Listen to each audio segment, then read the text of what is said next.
Hey, thank you, Sharissa. I'm excited to be here. I'm excited to be able to be outside and it actually be warm.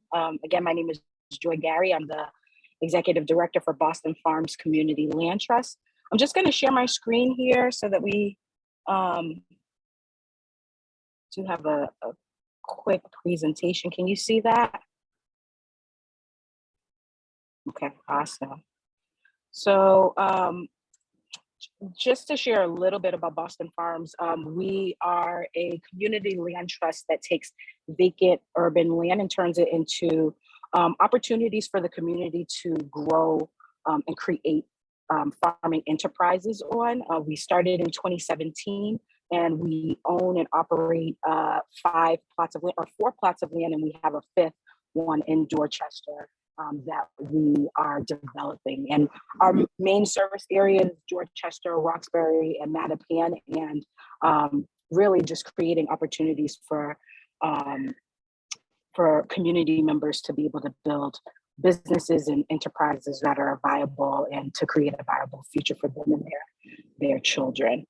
And so I have been farming before stepping into this role. I'd farmed for a number of years. So I'm hoping to be able to share some of my experience in farming with you as we get started in learning about how to start some of your own seeds from home. So the objective mainly is to learn some key tips of growing in different environments, mostly indoors and outdoors, how to start some of your own seeds, and highlighting some things to take into consideration in that process. So you have seeds. There are seeds everywhere, all over the place. Most of the things that we eat in terms of herbs and spices are actually seeds that can be grown, and the full plants can be eaten, or you can grow more of those seeds. So coriander, fenugreek, dill seed, mustard seed, poppy, allspice, garlic. These are all seeds that can be grown. And so assuming that they are viable, relatively fresh, relatively new, and haven't been stored in hot and heated environments, you can take those seeds and grow some of your own food, and test out growing food. So some of the things that I've listed that that are some common household seeds are peas, not split peas, because it needs to be a whole pea that's sort of wrinkled and all together. Sunflower seeds, the raw ones, usually when they're wrapped inside of the still inside of the shell, are best. Beans, cilantro, which is also called coriander, and other seeds that you may have around the house if you are a grower, you're testing out growing, or that is really easily accessible, are lettuce and kale, arugula and herbs. Those are really some of the best things to be able to grow indoors, and then transition to trying to grow some of these things outdoors. And so if you don't have any seeds in-house, there are a number of places that you can get some locally. Some of the best seed sources that I found are really online. So I've named some of them here. Baker Creek Seed, which they specialize in heirloom or open pollinated varieties of seeds. We'll get a little bit into that later, explaining what that means. And Fedco Seeds, which is in Maine, services both gardeners and farmers. So they have a whole wide array of seeds, and then their catalogs are so interesting because they have stories that are connected to most of the seeds that they are selling. And Johnny Seeds is really popular. It's mostly popular among farmers, and I think they have been moving more towards being more of a commercial farming seed provider. But sometimes it's a great place to get seeds. And then Restoration Seeds. These are just a few. There's a whole host of other seed companies. These are some of that are in the kind of in our neck of the woods in New England. One quick tip is that the best time to order seed catalogs is before Christmas. spending the winter planning and thinking and mulling over the seed catalogs and seeing what you want to grow and ordering. Because of the shift in climate and the shift in how we're doing things, and there's a greater focus on self-sufficiency, there is a greater desire for people to grow some of their own food. So seeds sell out very quickly. So I would encourage you that if you haven't ordered seeds and you're wanting to order seeds, to do so as soon as possible. Even farmers are having trouble finding all of the seeds that they're wanting. So let's get right into it. So what do you need to grow seeds? I'm sure that we may have all learned this in kindergarten and in our early years in school, but sunlight, water, air, and soil are some of the main things that you're needing to grow seeds. So if you're growing indoors, sunlight can be supplemented with grow lights, and you can find grow lights at Home Depot. You can order some online. The great thing about those is that you can continue to grow throughout the entire year. You can start seeds really early if you're needing them really early, or if it's something that takes a very long time to germinate or get to maturity before you have to put it outside. Be sure that when you do, if you are going to supplement sunlight, that you do want to make sure that you are getting a grow light that can move away from the plant, because the heat of the light can burn the plant, and as the plant grows, there's less space between the light and the plant. So make sure that you're getting something that is not just stable, but that has some flexibility for what your context is. Otherwise, you can use sunlight outdoors, especially as February and March rolls around. You can just use a window. If you have a sunny window that is south facing, then you will probably get enough sunlight for that to be sufficient. The next thing to consider is water. The best water is rainwater. So if you have rainwater collection and have access to that, you can utilize that water and use watering cans. The second best is going to be filtered water. We really want to get out the chlorine and some of the contaminants that are in a lot of the local water supply. They can prohibit a lot of the plant growth, especially for things that are really tender. And but if you don't have access to either of those and you want to still try to grow, you can try just regular tap water and see how things do. If you're seeing seeds or plants like starting to rot or not thriving, you're going to want to try to change out your water and get something that's either filtered or even maybe a distilled water. Filtered water is best. And then the third thing that is often forgotten is sort of airflow. So you can create that in an indoor environment by having that you can turn on and off, and that can blow air around the area that you're growing. And the reason for that is that it helps with temperature control, but it also helps to control mold. And so when you're sprouting and starting your seeds, a lot of times at the beginning, it wants a nice, moist, dark environment, but many times we're heavy-handed with the water, and so we need airflow to go in there to kind of clear out any possibilities or any possibilities for mold to grow, or for any other contaminants that might damage the plant when it gets older. And the final thing is soil. And we'll go to the next slide. So when we're growing in an indoor environment, or we're growing seedlings that we're going to plant in an outdoor environment, we do need the soil that we're going to be really clean, almost kind of sterile, because when you have lots of different types of microbes in an indoor environment, just like I said before about the airflow, those can cause those plants to die prematurely. So most of the time when you're growing indoors and starting your own seeds, you're going to have what is called a soilless potting mix, or just like a potting soil. You want it to be well aerated. You want it to have good drainage. You can test those things by taking a handful of the soil, putting it inside a container, pouring water in it, and see how long it takes for the water to drip out of it. You do want it to come out pretty immediately.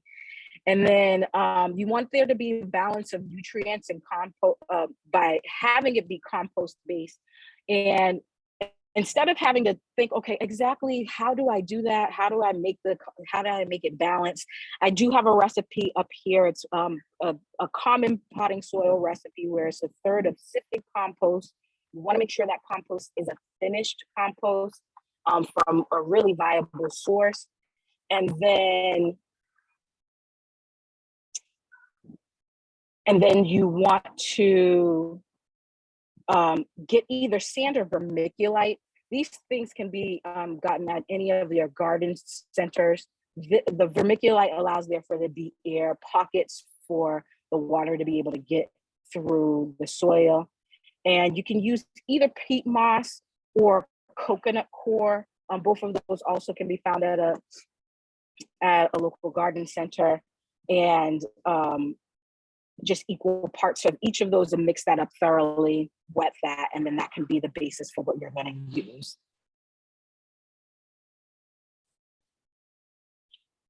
So we're going to go back to seeds, which is the focus. So common seed considerations when you're choosing seeds is that you really want to choose organic seeds as much as possible. If you're getting things from around the house, like herbs and things, they may or may not be organic. But if you are going to a seed company, you do want to check to see, are these organic seeds that we have, or are they, have they been sprayed? Because the seed those contaminants are going to be in the plant as you're going forward. The other thing is you want to make sure that the seed itself is free of other contaminants. So there is a lot of seed companies that are now certifying that they have clean seed, so that they make sure that there isn't any mold on their seed, and they test their seed and make sure that they're giving clean seed to the communities that they're serving. I mentioned earlier about heirloom or open pollinated seeds. Those terms are usually interchangeable, but open pollinated are varieties of seeds that when planted, they can easily be pollinated, and they are not, when you save those seeds, you're able to save them consistently and have a vegetable or herb or product that was similar or identical to what you originally planted. When a seed is not open pollinated, oftentimes when you plant it, you don't get the same result. When you plant the new seed that comes from whether it's the tomato or whatever it is that you planted, you don't get the same result because it was a hybrid variety that doesn't allow for the open pollination. The other thing to consider, especially when you're planting, is the days to maturity. So oftentimes I'm gonna get a seed packet here really quickly.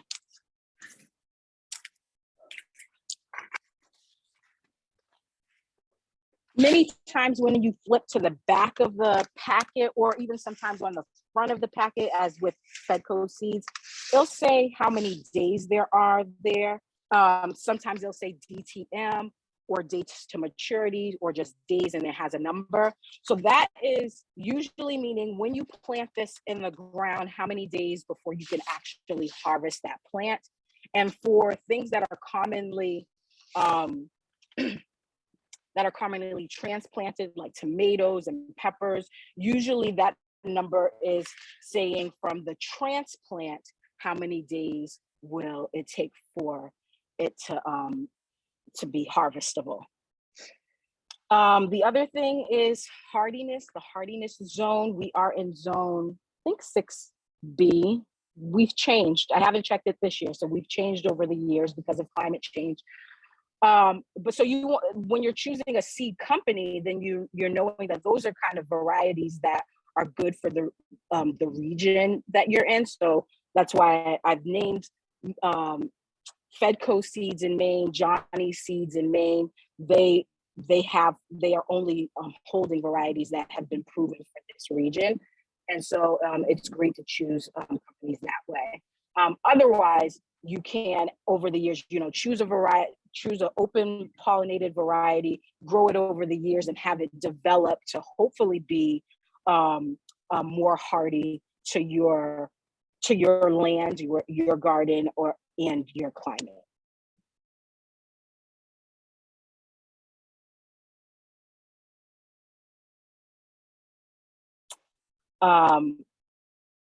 And I think in mentioning the choosing soil, if you're looking for places to get some good soil, some of the best, at least in New England, is Vermont Compost. They do have a potting soil mix. They also have some other mixes. They are a little bit more pricey, but I believe that it is worth the money.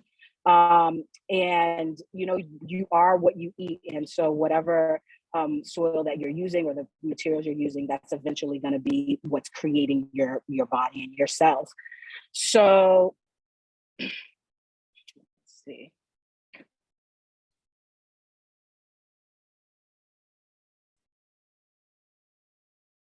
Sorry, I'm gonna go back really quickly. Black Earth Compost, which is a local composting company. I've not personally used them, but I've heard really good things from many of farmers in the area.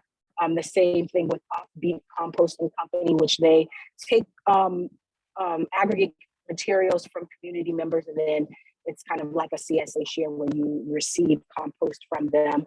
And then another potting soil you can get in the store is Coast of Maine.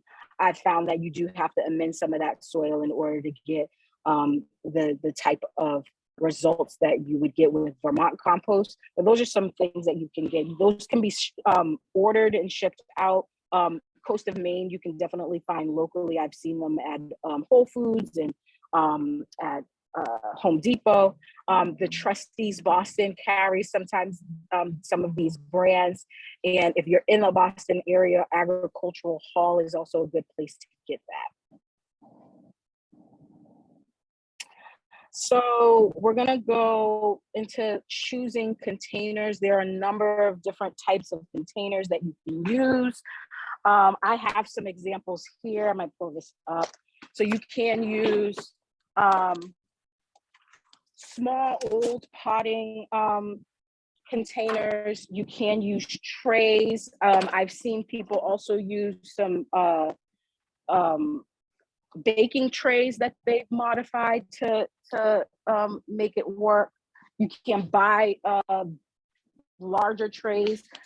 The container is solely gonna be upon what you want to do. Are you growing something that you're wanting to eat readily, or are you growing a plant that's going to be a transplant that you're going to put in the ground or in a bigger pot later? This is the type of trays that farmers tend to use. I think these are 32s. These are 128s, and you would see them individually. And then there's also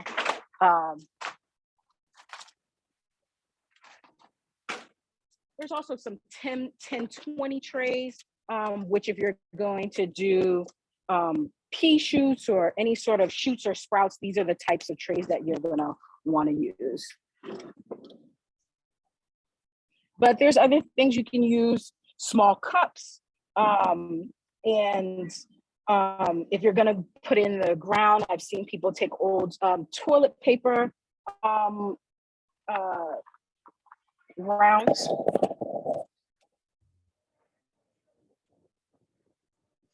Sorry, I just want to test that my mic is working correctly. Yes, you're good. Okay.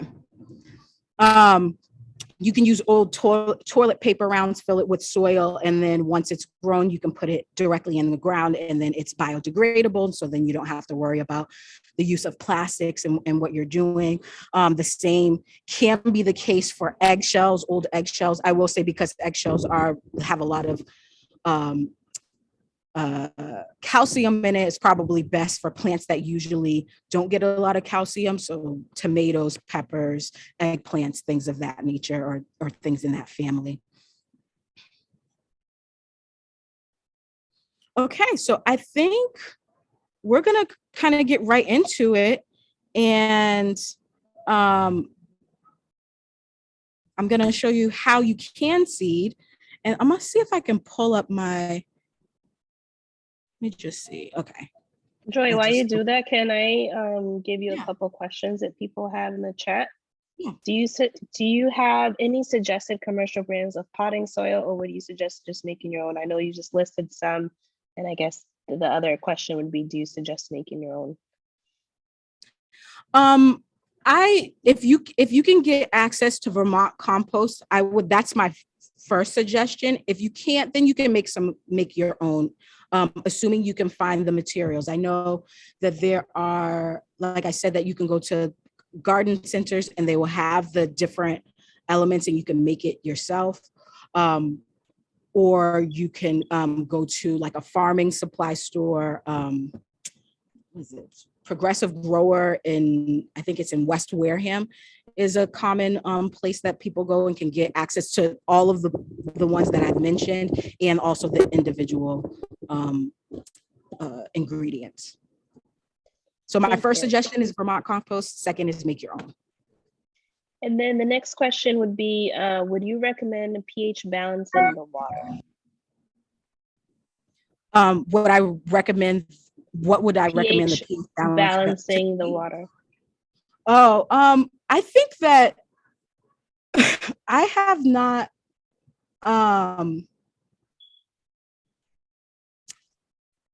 yes, you can. I would say, yes, you can balance the water. I haven't had much problems with the water being out of balance, but what I would say is use the water that you have.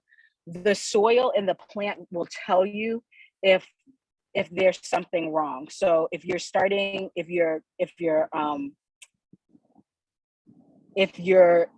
watering properly and giving it all the plant actually needs, if you're starting to see the plant start to droop, or you're seeing like a lot of green moss growing on it, then you're going to want to look into first your watering, how often you're watering, but then look into the balancing the pH in your water. I don't have much suggestions around that because I don't have much experience around having to balance the pH.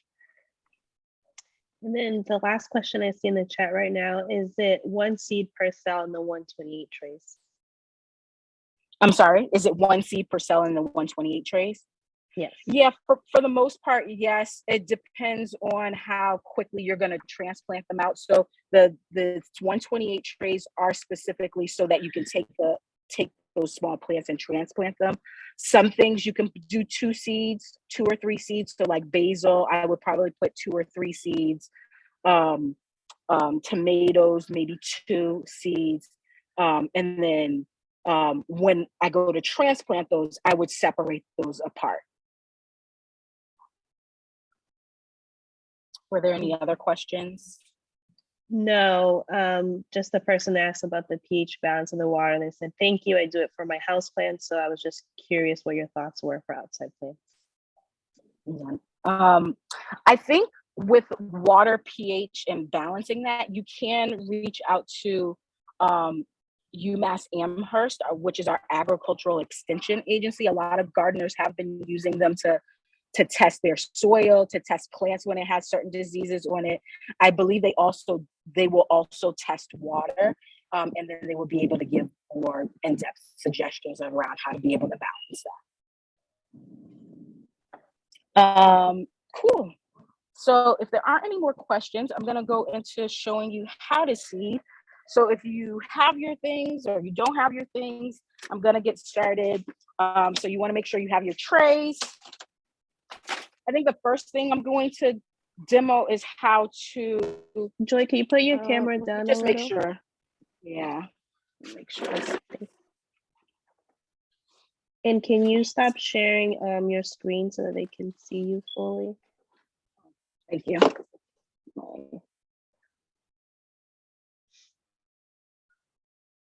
Okay.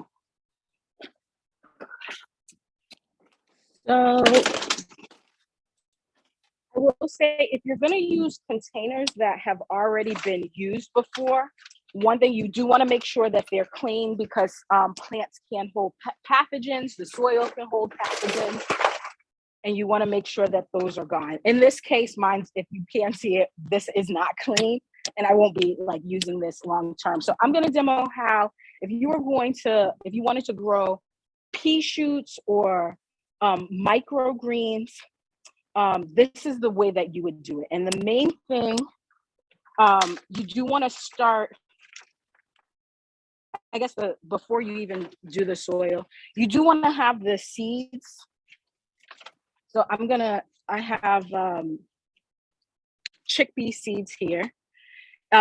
You would want to soak these overnight before you're seeding them, and it will quicken the rate that it grows, and it makes the process better. And then you're also using less seed, and so when you have less seed, it will allow for more airflow and not having mold growing in the tray. So after soaking them, you would drain them, and then you would just spread the soil out on whatever kind of tray you have. You don't have to use this type of tray. You do need something that has drainage holes in it. So if you're going to use a tray from like a modified baking tray, you do want to drill some holes in the bottom of that. So spreading it out evenly.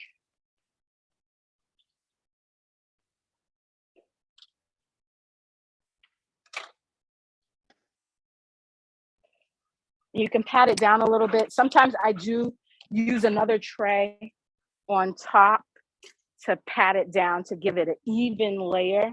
So it's an even distribution of soil across, and there's not bumps. And then once you have that, you're gonna just spread the seeds evenly along the soil. So if you have a 10-20 tray that's like this, it usually takes about a cup of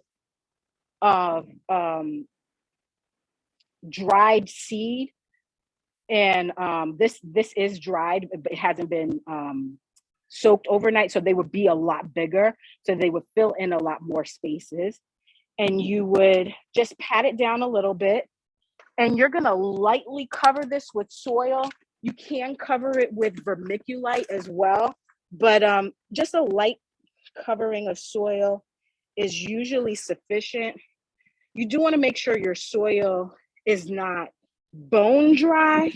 It can be slightly damp to the touch. Because if your soil is very or too dry, what will happen is once you go to water it at the end, the water will just pool on top, and then the seeds will pull out, and it becomes a mess. So make sure that the soil has some dampness to it.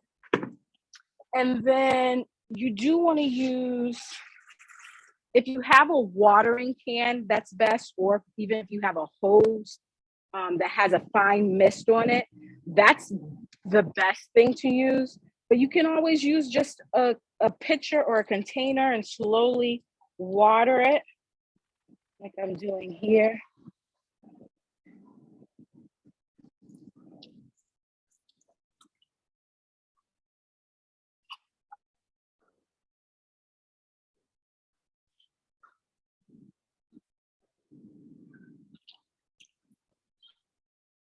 And then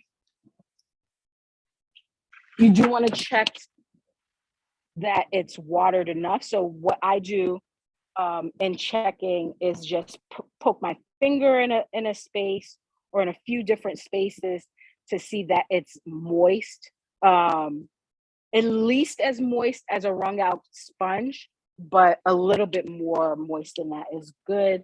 And then just go back over it, over the dry spaces.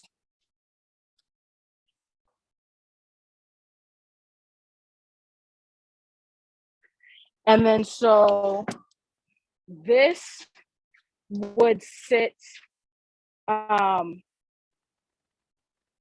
you can do, this would sit in the windowsill, and you'll start to see it form. You'll start to see the cotyledons sort of burst from the shell. It usually takes about a week in a warm environment. You do want to make sure it's fairly warm, around 60, 70 degrees, in order for it to grow and to germinate. And that's also a thing to consider with seeds in general, is the temperature for it to germinate. Many seeds do need at least 50 degrees, but sometimes on the back of the seed pack tell you what the temperature is needed for that variety. So if your house was, say you like to keep your house cooler than 50 degrees, which I'm pretty sure most of us don't, you can put this on a heating mat. You can get heating mats from the grow center. An alternative to a heating mat would be a hot plate that you can change that you can regulate the temperature on. There are some that you can't regulate the temperature. The ones you do want it to be able to get around 60 or 70 degrees, and then you can sit it in your windowsill. These are really forgiving when you're doing cut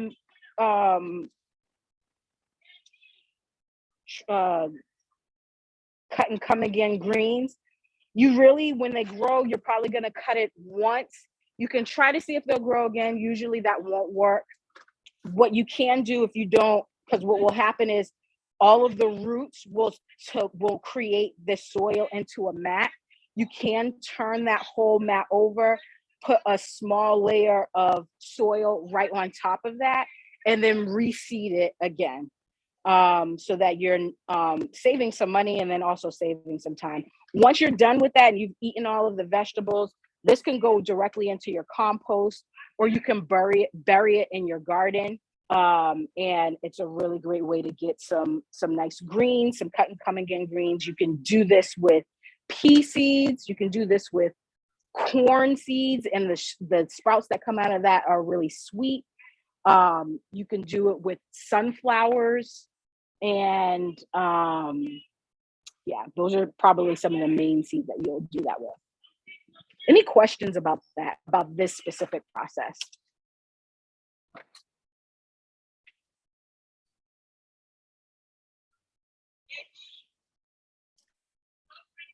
I do have a question, but it's not related to this. It says, "Hi, Joy. Do you have any pearls of wisdom for growing avocado plants?" Unfortunately, I don't. I haven't tried it. I've seen a number of people do it online. The only thing that I can say is that you want to make sure that you have the right environment for it. But for that, I've seen that there are a number of videos on YouTube that are telling people how to be able to start them and to grow them and to maintain them. In terms of getting fruit, that's going to be a whole nother thing. I don't think anyone is getting, or anyone in our climate is getting fruit from them. If so, I would love to see their secrets. So sorry, I don't have much to add to that. And then another question: I prepared my own compost, and I am wondering, could I use that for starting my seeds inside, or would I need to add anything to it? Yeah, so with your compost, you want to make sure that it's completely finished. And one thing you can do to test if it's finished or if it has weed seeds in it is to take some of that compost, put it in a bag, like a Ziploc bag, put it in a warm location for a week, and see if anything grows out of that. Because if you're getting weeds growing out of that, or if you did not compost, if your compost didn't reach high temperatures to burn out those seeds, then it also did not burn out the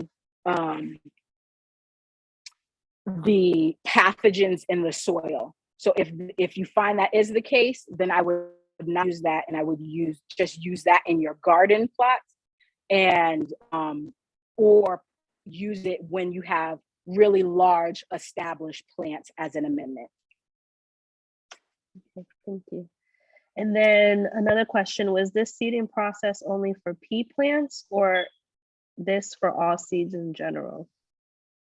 So you can utilize this seeding process for any plant that you want to eat as a green. You're going to eat the young plant of it. So, so as I said, peas. You can also do this with arugula.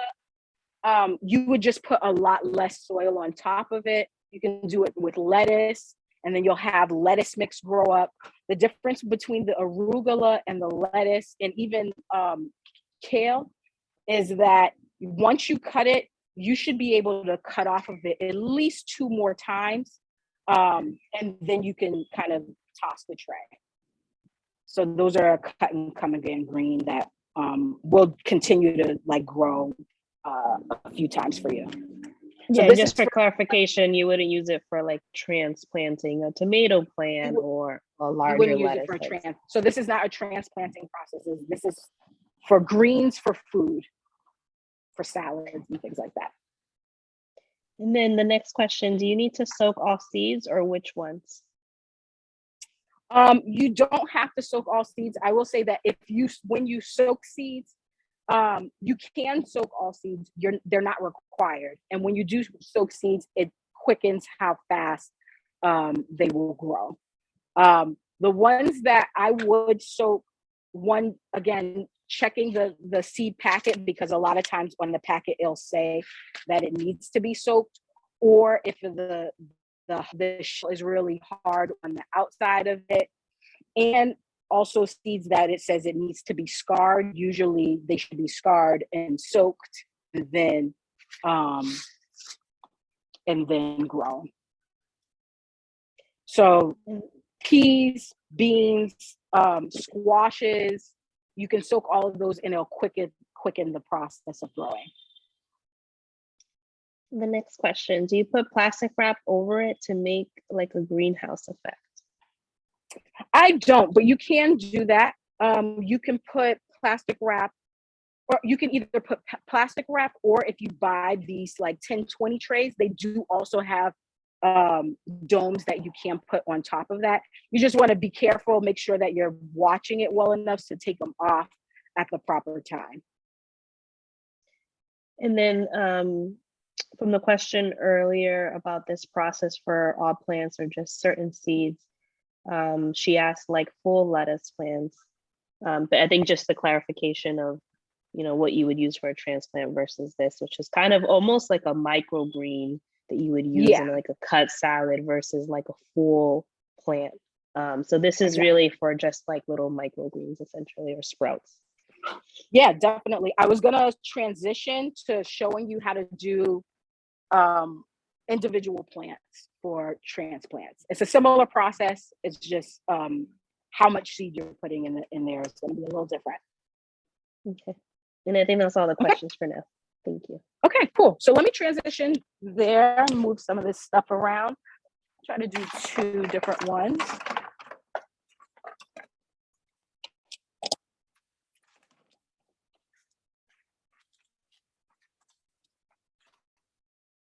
So I do 2 different size. This is a common size that people will have for plants, and then showing you this if you have a very large garden and you want to do multiple plants. So again, similar process. You're putting the soil into the cells, making sure that it's even. I will say I am using Vermont compost here, just in case that was a question.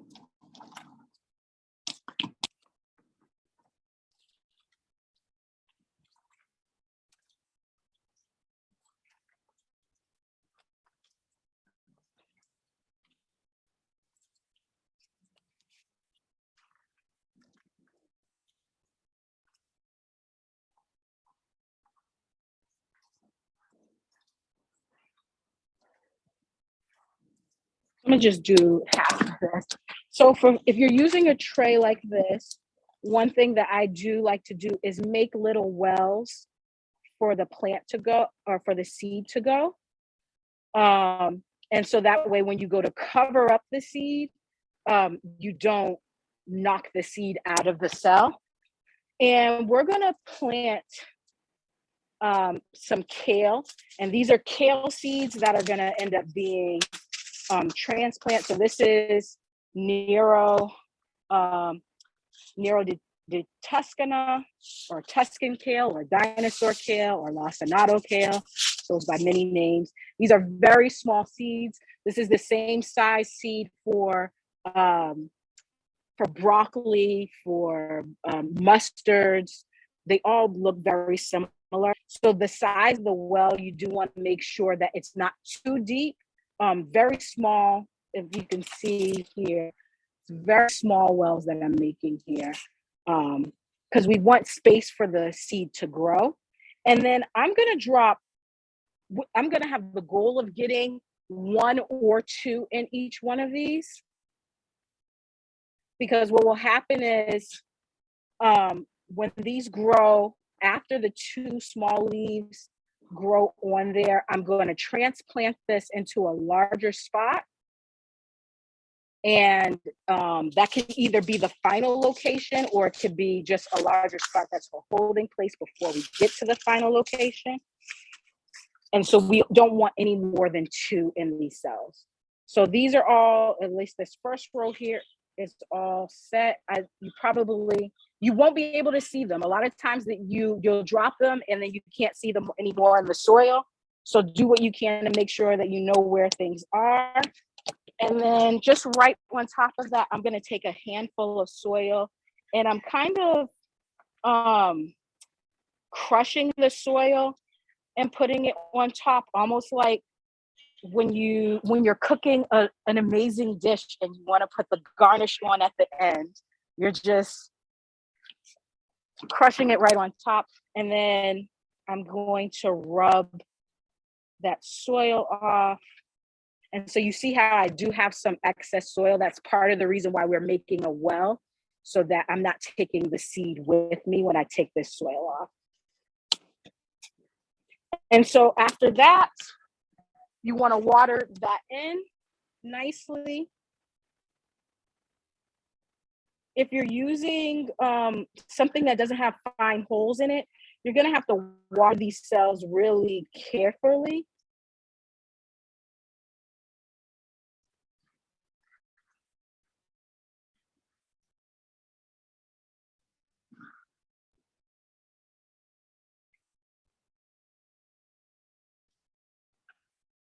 Okay.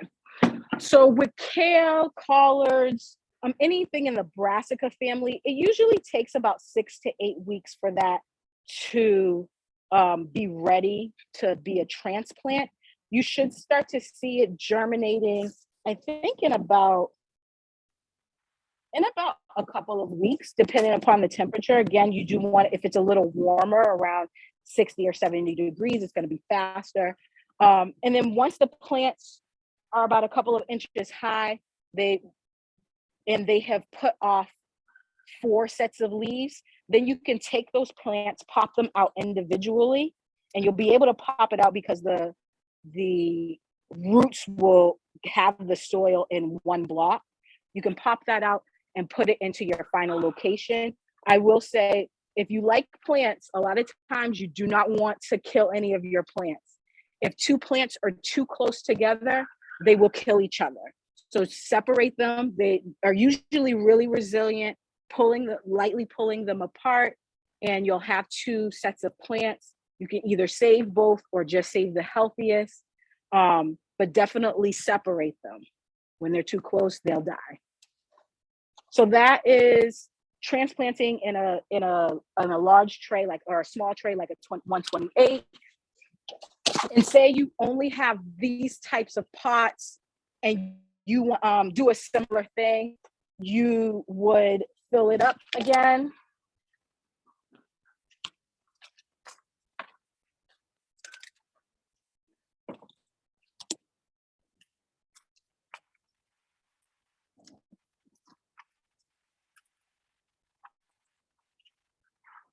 I'm gonna pat that down a little bit. I'm gonna put a little bit more soil.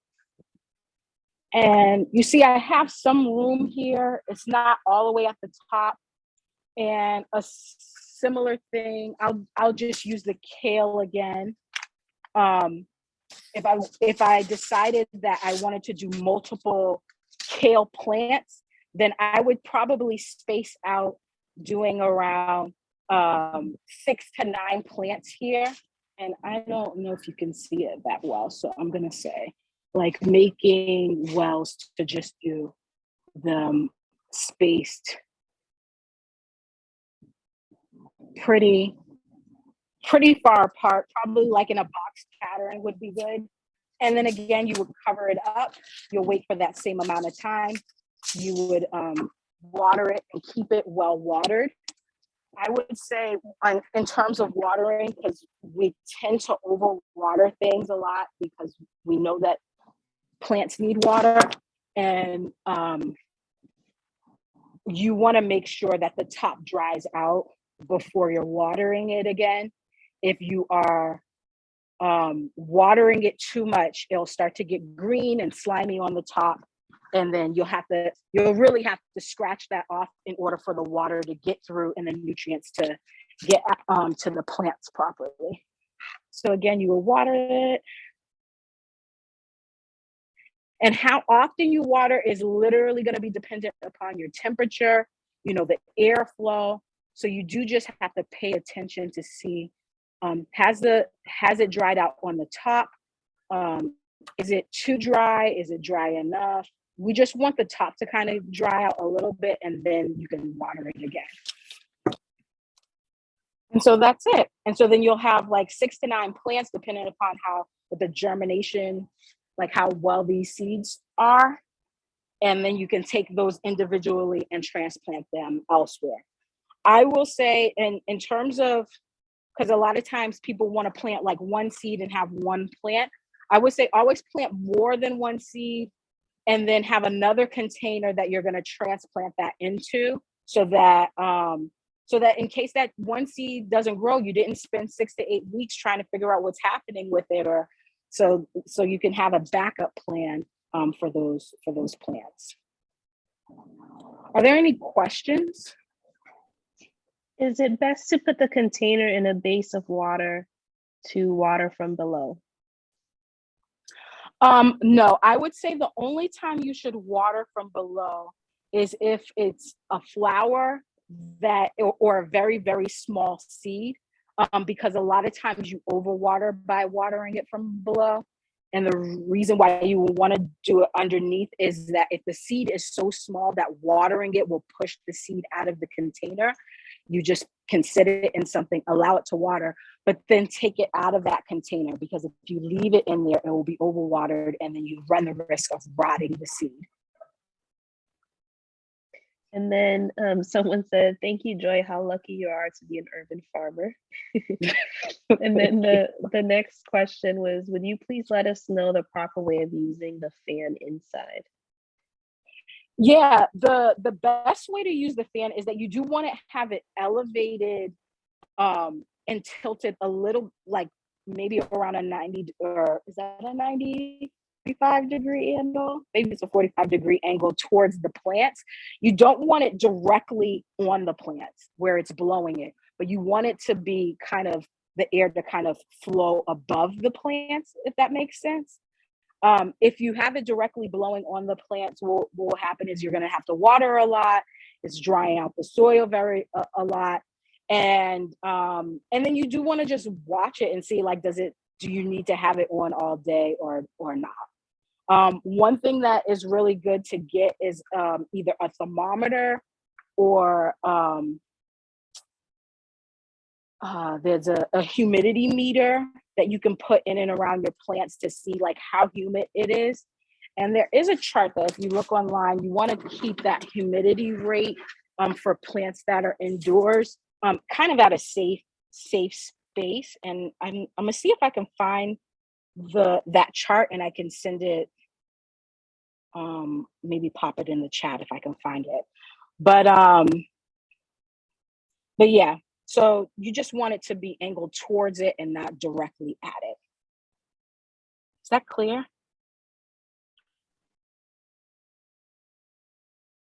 Is that clear, Robin? I know Robin had asked the questions, and if anyone else has any other questions, please put them in the chat.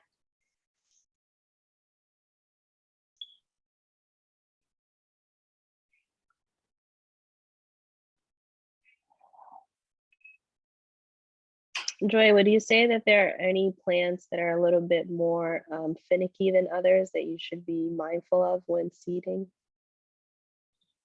Are there plants that, yeah, so many of the herb plants, if it's your first time gardening, a lot of perennial herbs, I would say stay away from for your first year. Grow some really easy things, get up the confidence, and then go into the herbs. But parsley and anything in that family, like parsley, carrots, dill, all of those they're really finicky and they need to be watered, and they also need to be, there's a coating on it that needs to be washed away. So a lot of times they don't germinate well because the coating doesn't get washed away, that stops them from growing.